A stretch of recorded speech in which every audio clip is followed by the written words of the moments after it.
Сәлеметсіздер ме? Қош келдіңіздер. Менің атым Дидар Қапанқызы. Я веду канал для изучения казахского языка. Это 8-й урок. Тема урока «Кімде, қайда?».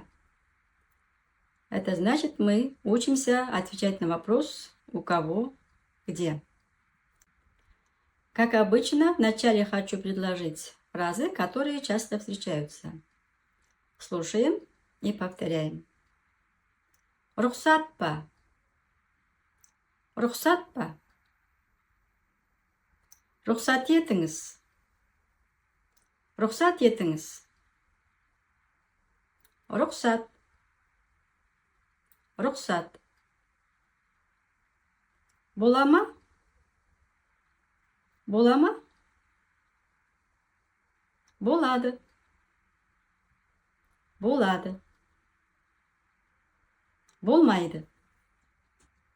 Болмайды. Фразы на русском «будьте добры», «будьте любезны» дословно переводить, употреблять в этом значении не стоит, так как фразы «рахым етіңіз», «қайырымды болыңыз» на казахском имеют другие значения, как, например, «помилуйте», «пощадите». Вместо этого можете использовать другие фразы, как «кешіріңіз» или же вышеперечисленные фразы. Теперь новые слова по теме. Слушаем внимательно и повторяем. Үй. Үй. Пәтер. Пәтер. Көше. Көше. Дала. Дала. Қала. Қала. Ауыл. Ауыл. Ғимарат. Ғимарат. Мектеп. Мектеп. Жұмыс. Жұмыс. Көлік. Көлік. А теперь, используя эти слова, мы будем отвечать на вопросы «кімде», «у кого» и «қайда», «где». Как вы заметили, в вопросах «кімде», «қайда» есть окончания «та», «де». В грамматике эти окончания называются падежными окончаниями. Жатыс септік, местный падеж. Эти окончания мы должны добавить, когда хотим ответить на вопрос «у кого», либо «где». Обратите внимание на таблицу. Да, де, та, те. Хочу напомнить, что у нас есть на канале видео о звуках. Если нужна помощь, посмотрите. А теперь разберем примеры. Не. Үй. Қайда? Үйде. Кім? Мұғалім. Кімде? Мұғалімде. Не. Ғимарат. Қайда? Ғимаратта. Почему мы выбрали да, де, та? Я думаю, вы уже поняли. Мы смотрим на последний слог, на последний звук в слове. А дальше я предлагаю вам самим добавить нужные окончания. На экраны будут выходить слова, а вы добавите окончание, после проверите.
Ну как, справились? А теперь будем составлять предложения по картинкам. Бұл қала. Қалада. В городе. Қалада. Мен қаладамын. Я в городе. Қаладамын. Если вы помните, когда мы говорим о себе, о тебе или о вас, мы обязательно должны добавить личное окончание. Здесь тоже не исключение. Қаладамын – это значит «я в городе». Дальше попробуем сказать «ты в городе». Сен қаладасың. Қаладасың. Вы в городе. Сіз қаладасыз. Қаладасыз. Он или она в городе. Ол қалада.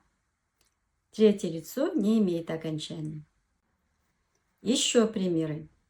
Слушаем и повторяем. Мен даладамын. Мен даладамын. Сен даладасың. Сен даладасың. Сіз даладасыз. Сіз даладасыз. Ол далада. Ол далада. Бала далада. Бала далада. Бастық кабинетте. Бастық кабинетте. Жақсы. Теперь попробуем составить вопросительные предложения. К вопросам тоже добавляется и падежные, и личные окончания. Например, если вы хотите сказать «Вы где?», это будет «Сіз қайдасыз?». «Сіз қайдасыз?». Или «Вы у кого?». «Сіз кімдесіз?».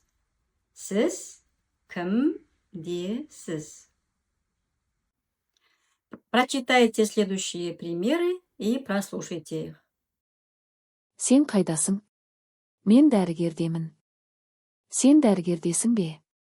Иә, мен дәрігердемін. Сіз кімдесіз? Мен бастықтамын. Сіз бастықтасыз ба? Иә, мен бастықтамын. Sende ne var? Mende kitap var. Al sende. Mende defter var. Kişirimiz sizde kalan var mı? Жоқ, қалам жоқ. Балада нелер бар? Балада кітап, дәптер, қалам бар. Если все понятно, предлагаю выполнить самостоятельную работу. Если все еще сложно, перемотайте назад, еще раз прочитайте, повторите заново. Итак, задание. На экран будет выходить картинки и надписи «Мен», «Сен», «Сіз», «Ол». Если на картинке написано «Мен», вы должны составить предложение либо словосочетание от первого лица. Если написано «Сен», от второго лица и так далее. Например, картинка «Дом» и написано «Мен». То есть вы должны сказать «Я нахожусь дома», то есть «Я дома». На казахском «Мен үйдемін». «Мен үйдемін». Если все понятно, выполняем задание.